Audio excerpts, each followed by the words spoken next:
जादुई मटके का ताज और जंगल में तूफानी आफत। एक जंगल बहुत खूबसूरत था। उस जंगल का राजा भीमा शेर था। भीमा शेर अपने जंगल की खूब देखभाल किया करता था। भीमा शेर के दो बेटे थे। एक बेटे का नाम था बद्री और दूसरे बेटे का नाम था सोनू शेर। सोनू शेर बहुत ही शरारती था। उसका दिमाग हमेशा ही शरारत करने में लगा रहता था। लेकिन बद्री शेर बहुत समझदार था और वो अपने पिता के साथ मिलकर जंगल की देखभाल किया करता था। जंगल के जानवर भी उन सभी से बहुत खुश रहते थे और वो सभी भीमा शेर महाराज की इज्जत किया करते थे। एक दिन बद्री और सोनू दोनों भाई जंगल में ऐसे ही मस्ती कर रहे थे। तभी सोनू बोलता है, अब भाई चलो और आगे चलते हैं। अब मैंने आज तक अपने जंगल को इस तरफ से नहीं देखा है।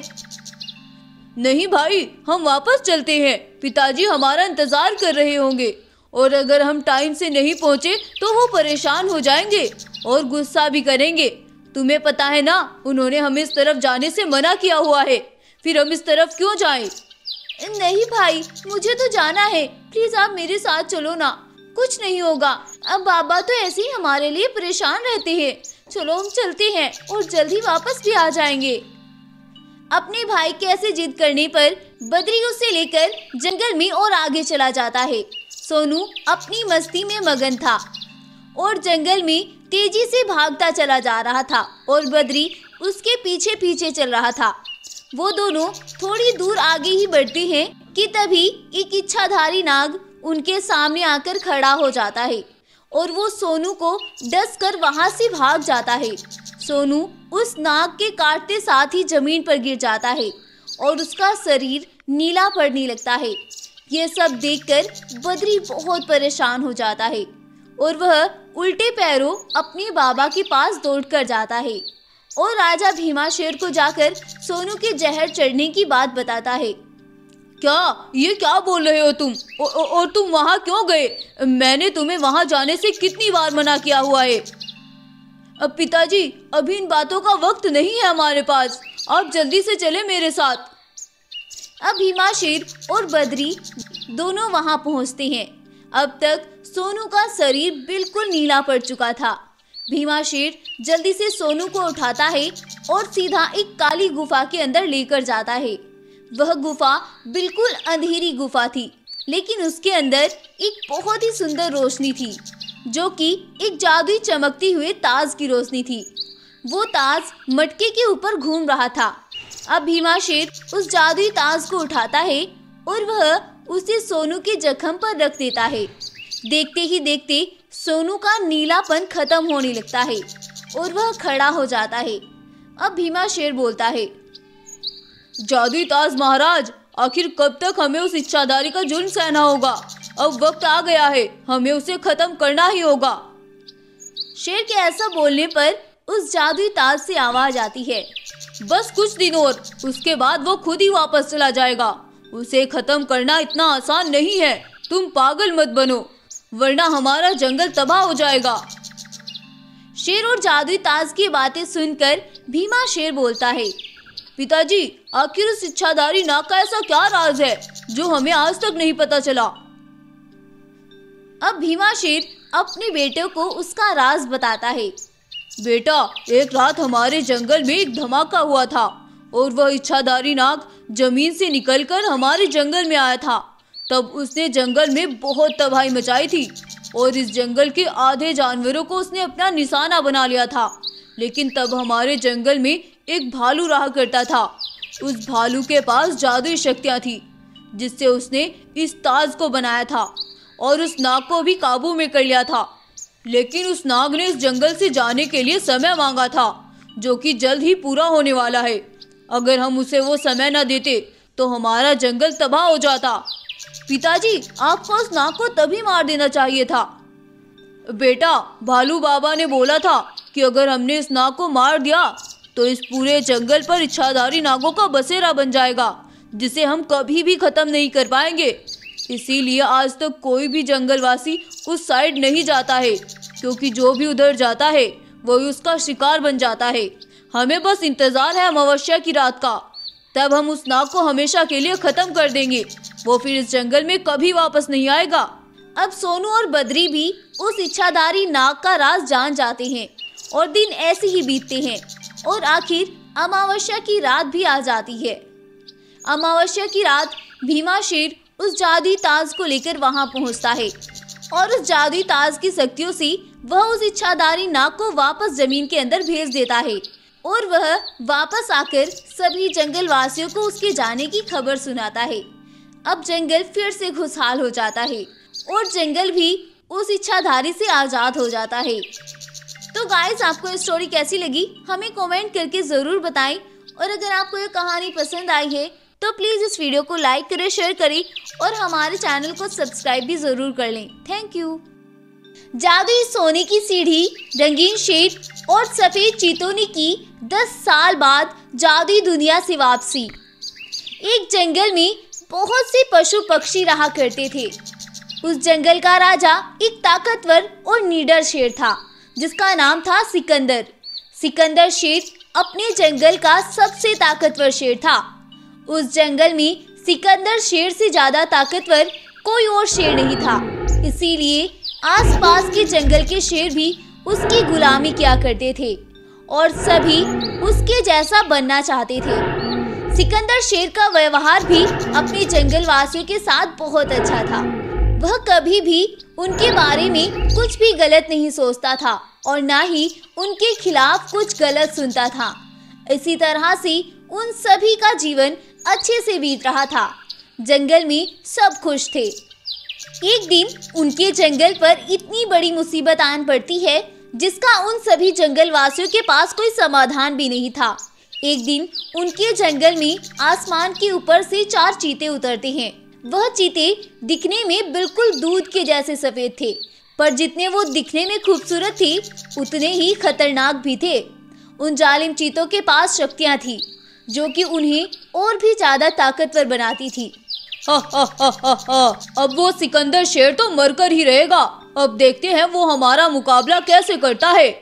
हाँ भाई, हमें उस सिकंदर शेर से अपने सारे बदले पूरे करने हैं। मैं तो उससे अपने सारे बदले पूरे करूंगा। नहीं, हम एकदम से उसके ऊपर हमला नहीं करेंगे। पहले हम उसके जंगल को तबाह करेंगे। वो बहुत अपने आप को जंगल का मसीहा समझता है ना। अब हम बताएंगे उसे वो कैसे हमसे अपने जंगल को बचाता है।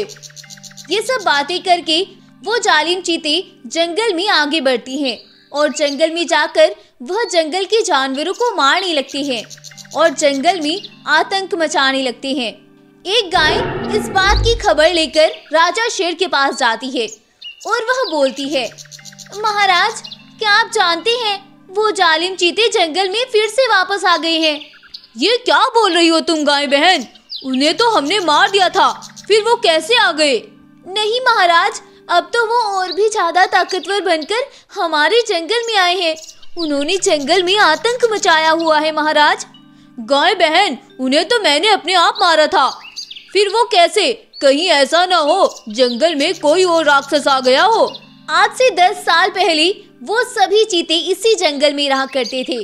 तब उनके पास कोई शक्ति नहीं थी, लेकिन वह सभी अपनी हैसियत से ज्यादा सोच रखते थे और वह सिकंदर शेर के जंगल पर राज करना चाहते थे। इसीलिए वो उस जंगल के जानवरों को हर रोज नुकसान पहुंचाते थे और हर रोज जंगल का एक न एक जानवर उनका शिकार बन जाता था। लेकिन जब यह बात राजा सिकंदर शेर को पता चलती है तो वह उन सभी को मार डालता है और अपने जंगल को फिर से खुशहाल बना लेता है। रंगीन चीतों के मरने के बाद उनके पास एक शैतानी शक्ति आती है और वह शक्ति उन सभी को आसमान के ऊपर लेकर चली जाती है और अब 10 साल बाद वो उसी शैतानी शक्ति से शक्तियां लेकर जंगल में वापस आते हैं और अपने बदले की आग में सिकंदर शेर के जंगल को तबाह करना चाहते हैं। उधर राजा सिकंदर शेर गाय की बात सुनकर बहुत परेशान था। वो समझ रहा था कि शायद गाय को कुछ गलतफहमी हुई है, क्योंकि राजा सिकंदर शेर ने तो उन्हें अपनी आंखों के सामने मारा था, इसीलिए वो यकीन नहीं कर पा रहा था। अगली सुबह होती है और राजा सिकंदर शेर जंगल में निकलता है। तभी अचानक से उसकी नजर उन सभी चीतों पर पड़ती है उन्हें देखकर राजा सिकंदर दंग रह जाता है और बोलता है, अरे ये क्या भला है, मैंने तो इन्हें मार दिया था, फिर ये वापस कैसे आ सकते हैं? और इनके पास तो जादुई शक्तियां भी हैं, अब मैं इनका मुकाबला कैसे करूंगा? वो गाय बहन सही कह रही थी और मैंने उसकी बात को सीरियस नहीं लिया था। राजा सिकंदर शेर ये सब बोलकर जंगल में आगे बढ़ता है और उन चीतों के बारे में सोचने लगता है। वो ये सब सोचता हुआ जंगल में आगे बढ़ता चला जा रहा था। तभी उसे एक जादुई शेरनी मिलती है। वह शेरनी आग से जल रही थी। ये सब देखकर सिकंदर शेर रुक जाता है और वह उसे देखकर घबरा भी जाता है और बोलता है, अरे अरे शेरनी, आप कैसे जल गई? आप रुके, मैं अभी आपकी मदद करता हूँ और पानी लेकर आता हूँ।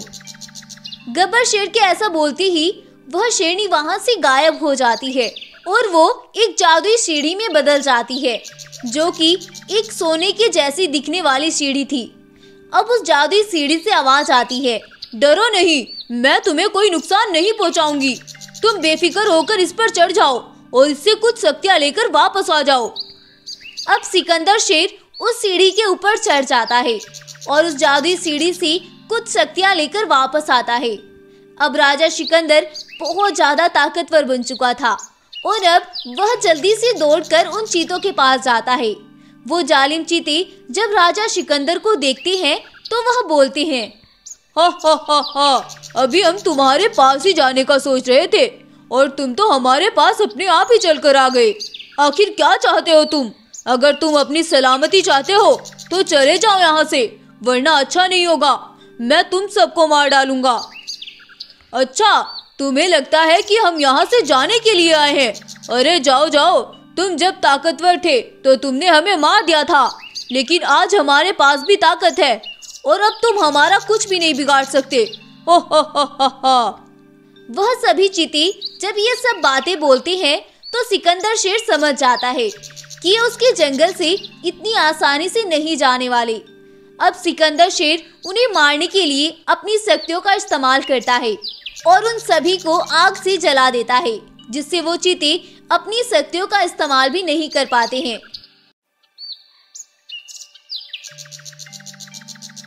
और वो सभी वहीं पर जलकर मारे जाते हैं।